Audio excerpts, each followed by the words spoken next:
Assalamualaikum warahmatullahi wabarakatuh. Berjumpa lagi dengan saya Yunandi Haji Mandiri dari kelas 301. Kali ini saya akan memaparkan materi terkait track losing. Sebelum saya menjelaskan tentang track losing, perlu diketahui dasar-dasar hukum yang digunakan sebagai dasar dalam pelaksanaan fasilitas track losing. Antara lain yang pertama adalah Undang-Undang Nomor 17 Tahun 2006, yaitu tentang perubahan atas Undang-Undang Nomor 10 Tahun 1995 tentang kepabeanan.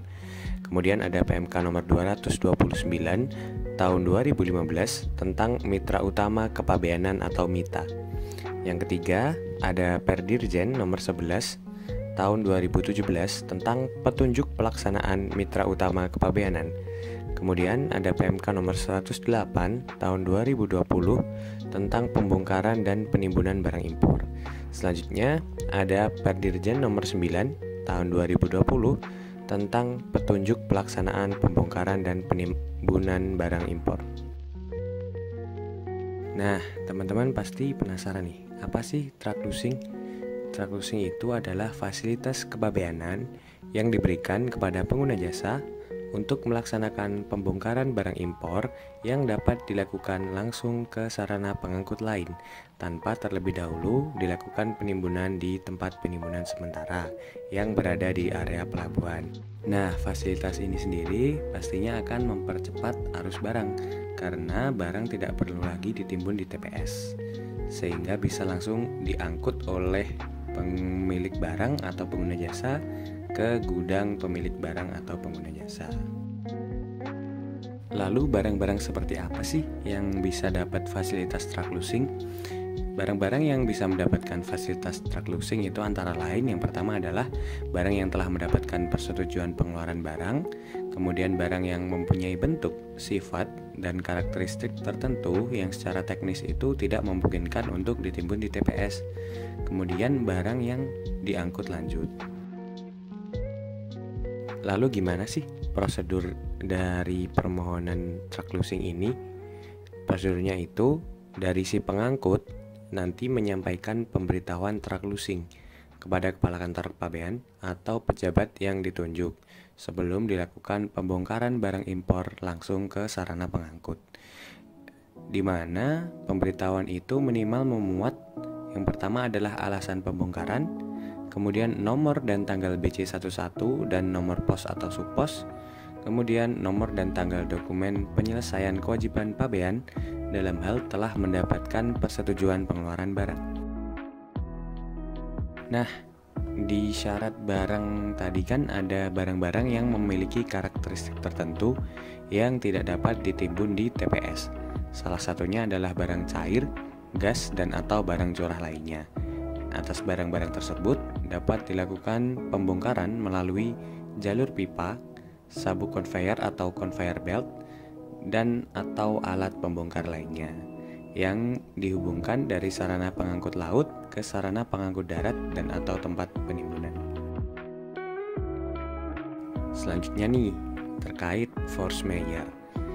Dalam hal sarana pengangkut dalam keadaan darurat, pengangkut dapat membongkar barang impor terlebih dahulu. Kepala kantor pabean dapat melakukan penelitian atas laporan keadaan darurat dan apabila ditolak maka pembongkaran tidak berlaku. Kemudian, kepala kantor pabean juga dapat melakukan pengawasan pembongkaran jika memungkinkan. Force majeure atau keadaan darurat juga ada syaratnya nih, nggak serta-merta dibongkar gitu aja. Syaratnya itu antara lain melaporkan hal tersebut atau keadaan darurat tersebut dengan segera atau dalam kesempatan pertama ke kantor pabean terdekat dan kantor pabean tujuan dengan menggunakan alat komunikasi yang tersedia.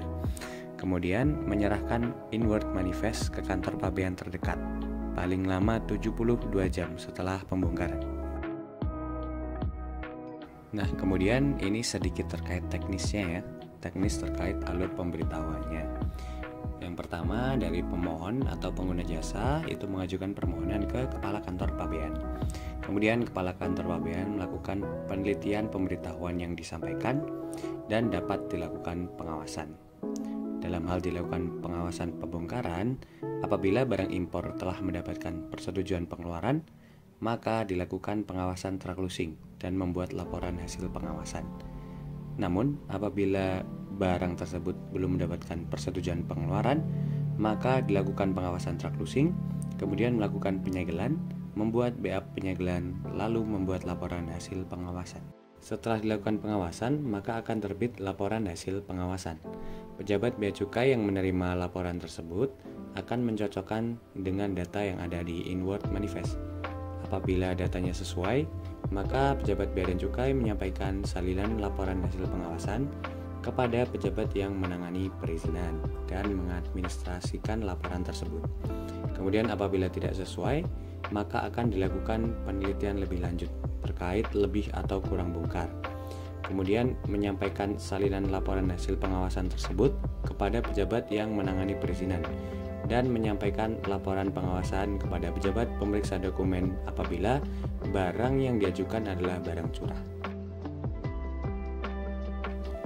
Baik teman-teman, mungkin itu saja materi yang dapat saya sampaikan. Seumpama teman-teman masih penasaran, bisa tuh dibuka-buka lagi dasar hukum yang tadi sudah dicantumkan. Mungkin itu saja ya. Semoga bermanfaat. Tetap jaga kesehatan dan jaga kebahagiaan.